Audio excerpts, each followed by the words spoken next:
Hello everyone, and welcome back to the channel. Today, we're journeying back in time to an event that has cast a long, dark shadow over an entire continent.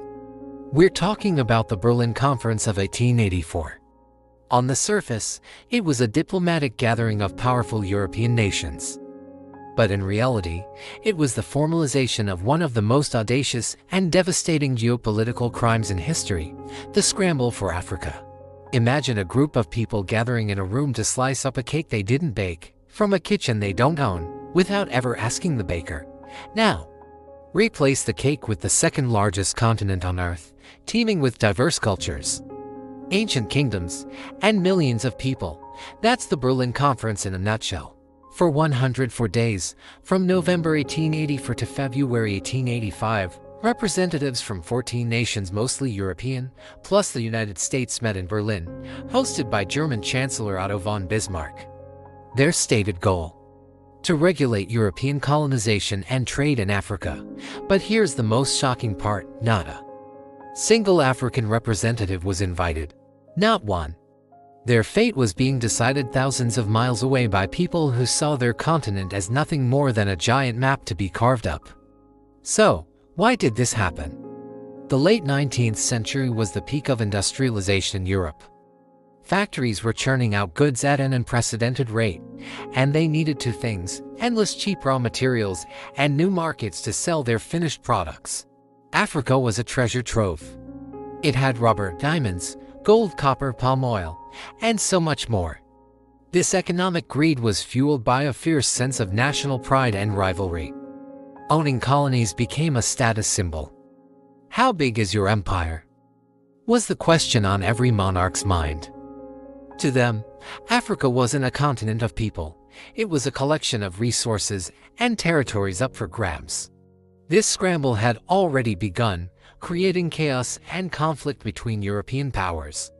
King Leopold II of Belgium, for example, had already claimed the massive Congo Basin as his personal property, a claim that was making other nations very nervous.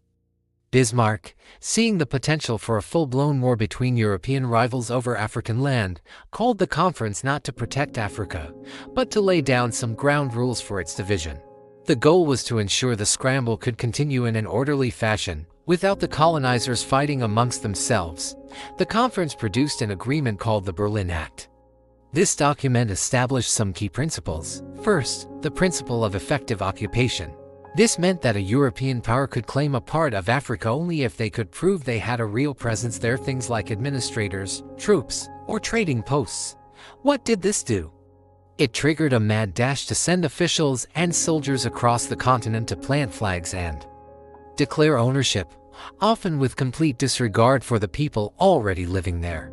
A line drawn on a map in Berlin suddenly became a colonial border on the ground in Africa.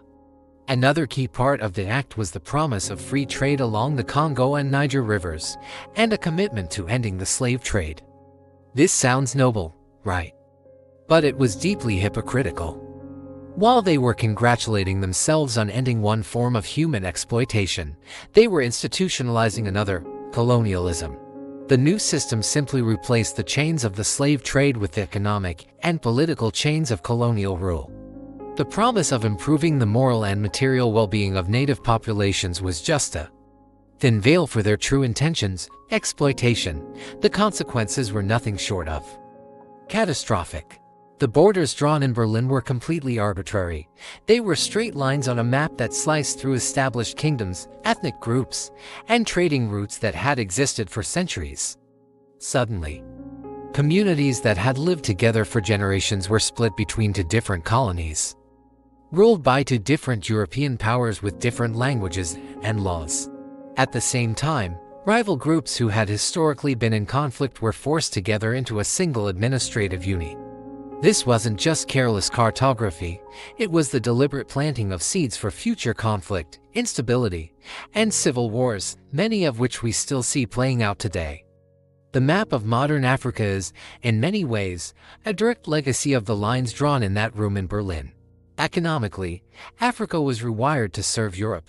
Rich, diverse, and self-sufficient local economies were dismantled, instead of farming food for themselves.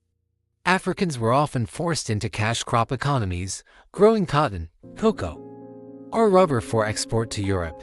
The vast mineral wealth of the continent was extracted and shipped away, with very little of the profit ever benefiting the local population. Infrastructure like railways was built, but not to connect African cities or peoples. They were built to connect the resource-rich interior to the coastal ports, creating a one-way street for wealth to flow out of Africa. The human cost was immeasurable. Under colonial rule, Africans were subjected to forced labor, heavy taxation, and brutal systems of control. In King Leopold's Congo Free State, which the conference ironically legitimized, millions died under a horrific regime of forced rubber collection. It was a humanitarian disaster of epic proportions. Traditional political structures were undermined and replaced by European administrators.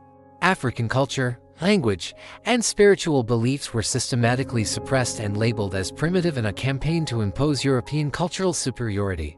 Looking back, the Berlin Conference stands as a chilling symbol of the arrogance and greed of the Age of Empire. It was a meeting that ignored the humanity of an entire continent, treating it as a blank space to be conquered and exploited. The lines drawn on that map in 1885 became scars on the landscape, shaping the political, economic, and social realities of Africa for over a century. Understanding this event isn't about assigning blame in the past, it is about understanding the roots of many of the challenges and injustices that persist in the world today. It's a crucial piece of our shared global history that should never be forgotten. Thank you so much for watching. If you found this video informative, please hit that like button and consider subscribing to our channel for more deep dives into history.